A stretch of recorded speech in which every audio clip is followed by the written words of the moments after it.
ito ay rated SPG, striktong patnubay at gabay ng magulang ang kailangan. Isang mapagpalang araw, mga kapamilya, talagang sarado na ang utak ni Santino at Rigor kahit harap-harapan ang ipinapamuka sa kanila ang katotohanan tungkol sa tunay na pumatay kay David. Sa kabila ng mga nalaman ni Santino ay itinuloy niya pa rin ang pagtanim ng bomba dahil na rin sa sulsul ni Lucio. Talagang tuluyan ang nalason at madaling mauto ni Lucio ang utak ni Santino, habang si Olivia naman ay labis-labis ang pagsisisi at paghihinagpis dahil inilihim niya kay Inigo ang kanyang nalalaman tungkol sa pagpatay kay Tanggol.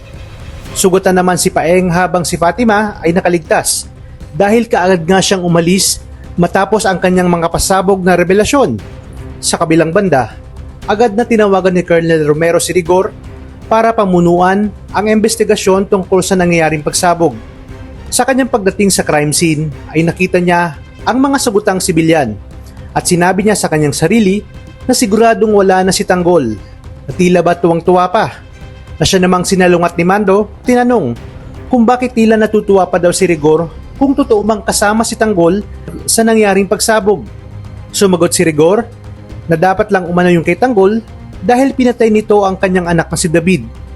Narinig ito ni Chairman at pinagsabihan si Rigor na huwag magbulag-bulagan.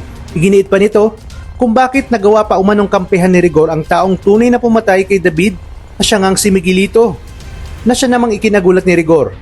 At para paniwalain ito ay ipinakita ni Chairman ang video kung saan isiniwalat ni Fatima ang buong katotohanan tungkol sa tunay na pumatay kay David.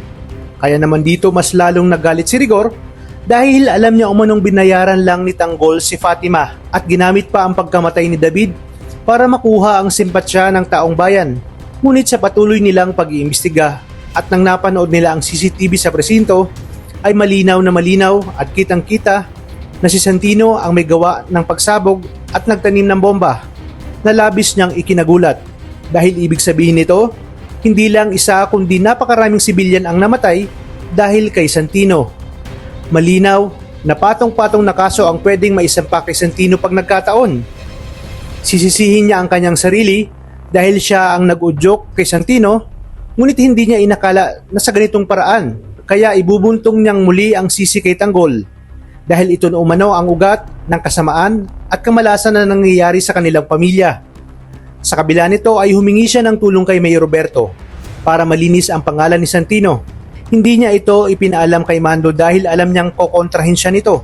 Ngunit may magagawa pa kaya si Roberto sa biglaang paglitaw ni Tanggol isang araw bago mangyari ang eleksyon dahil sigurado na nga ang pagkapanalo nito bilang mayor ng Maynila at siguradong patatalsikin niya ang mga gerero sa pwesto kasama na itong si Colonel Romero at si Rigor.